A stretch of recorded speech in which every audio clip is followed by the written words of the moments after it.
Welcome back to another episode of Rock Boys Football, taking a look back at this Nebraska class in 2024 and giving out our class superlatives for this 2024 cycle. One of my favorite episodes that we do every single year is when we cover this Nebraska team on the recruiting trail for the last 12 months, right? Breaking down the commitments as they've come in. But as spring practice rolls around, as your eyes are now set to building that 2025 class out, kind of tie a bow on some of my favorite prospects coming into this Nebraska program in 2024. We have 5 superlatives to give out. Number one, going to the freshman that I think has the highest impact on this team in 2024. Number two, going to the player that I think will be the highest NFL draft pick in 3 to 4 years. Number three, going to the player that I think outplays their position or recruiting ranking. Number four, class MVP.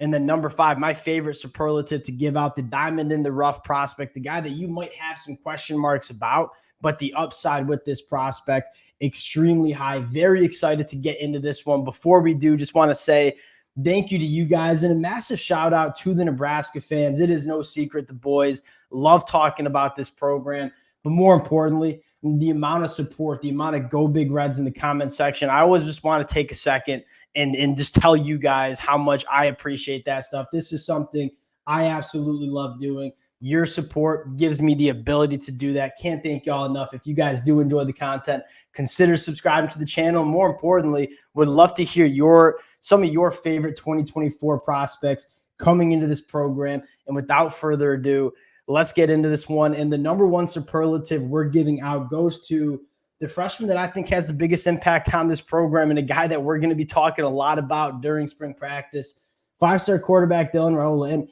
what I want to really emphasize with Dylan Raiola is it is one thing to talk about the physical traits that Dylan Raiola has.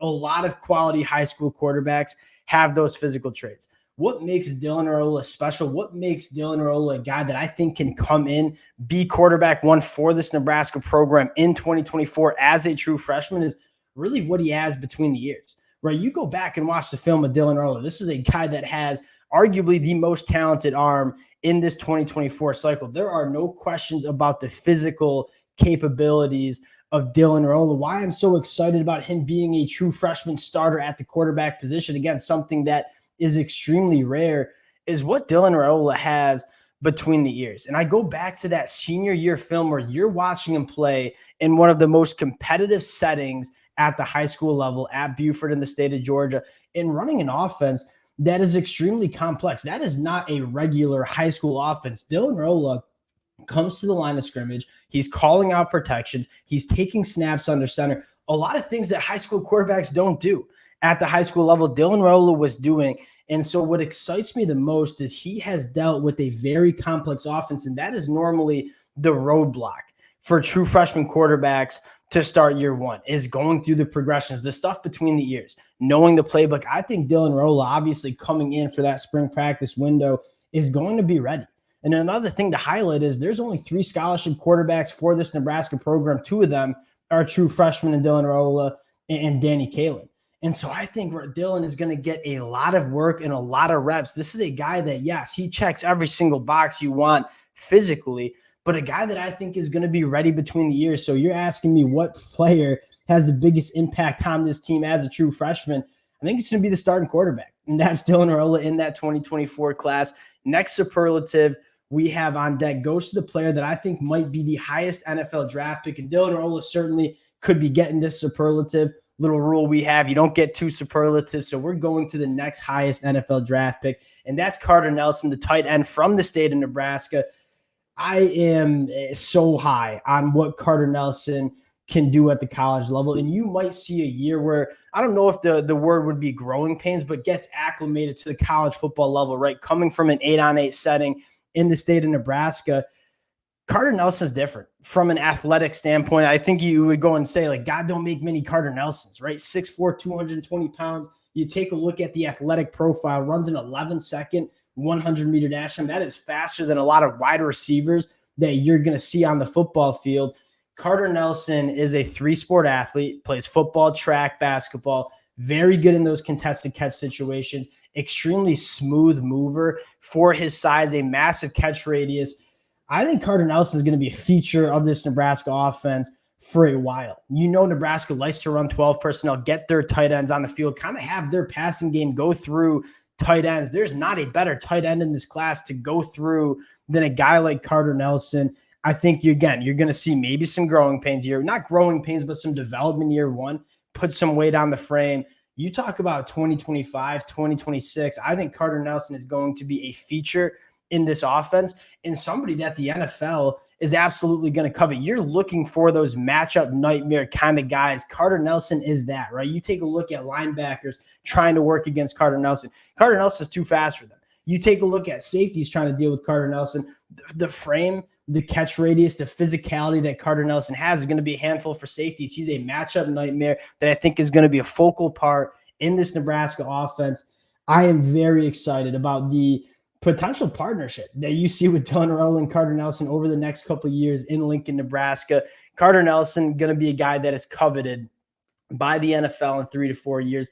Next prospect to talk about, getting the superlative for a guy that I just think outplays their rankings. And this is a very fun story to talk about. Rex Guthrie, coming from the state of Colorado, goes to a camp at Nebraska, runs a 4.43. I think Nebraska offers him on the spot. He ends up committing.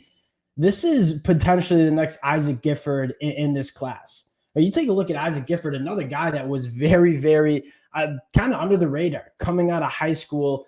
But I think Rex Guthrie is a little bit more athletic than Isaac Gifford. And we all know Isaac Gifford, probably the MVP of the defense in that 2023 year, obviously coming back for 2024. You look at Rex Guthrie, a guy that runs an 11-second 100-meter, is a guy that runs a 4.43 in the 40, laser tested, I believe, and a guy that is extremely heady. He's extremely versatile. That rover position, you're going to be asked to do a lot of things.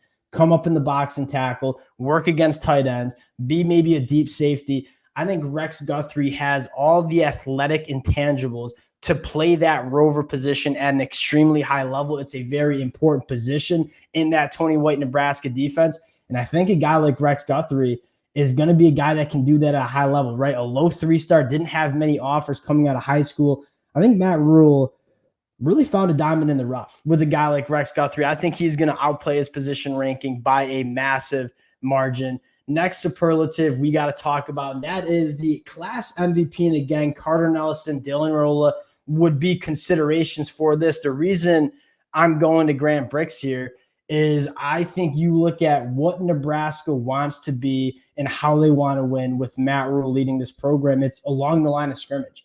And why I'm so high on Grant Brix is he is extremely versatile. He could be a program left tackle for 2 to 3 years. He also could be an elite interior guy on the offensive line as well. And you talk about getting your best 5 offensive linemen out on the field. I mean, having a guy like Grant Brix who can be a phenomenal tackle, but also a phenomenal guard, give you that versatility to get your best 5 on the field. You look at Nebraska, how do they want to win games? We're talking about Nebraska in 2026, looking back at this program and saying, why did Nebraska really turn it around? It's because they dominated the line of scrimmage. It's because they had a good run game. And I think Grant Brix is going to be a guy that plays a massive role in that offensive line, really this program leaning on the offensive line. I think Preston Tumoa is another guy that I'm a massive fan of. I think Grant Brix, Preston, 2 guys that are going to be MVP caliber guys for this Nebraska program over the next couple of years.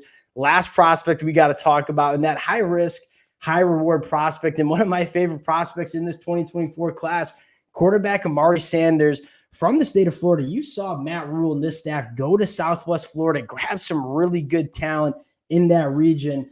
Why I'm so high on Amari Sanders, because you look at the physical traits that he brings to the table. Former stud basketball player, 6'2", 175, very smooth mover. That's exactly what you look for in a very good cornerback at the next level. He has all the physical traits to be an all-conference guy.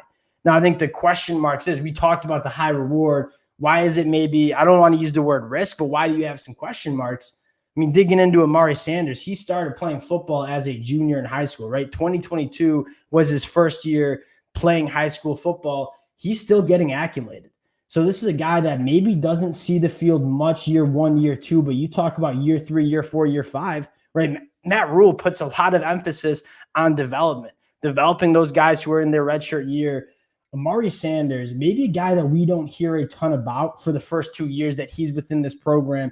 You start talking about 2026, I think this is a guy that could be a very good cornerback for Nebraska, especially with the emphasis that Matt Rhule puts on developing those guys who are in that redshirt year. High upside, a guy that you have some question marks about, but a guy that I think could be a very good cornerback for Nebraska over the years, over the next couple of years, I should say. That'll do it for Superlatives. Again, tying a bow on this Nebraska 2024 class. Now the attention gets put on Nebraska, building this 2025 class out. Matt Rhule put together a phenomenal class in 2024. I think there's a lot of buzz around this program. Excited to cover it. Excited to cover spring ball. Appreciate you guys rocking with the fellas. Again, if y'all do enjoy the content, consider subscribing to the channel, and we'll talk to y'all later.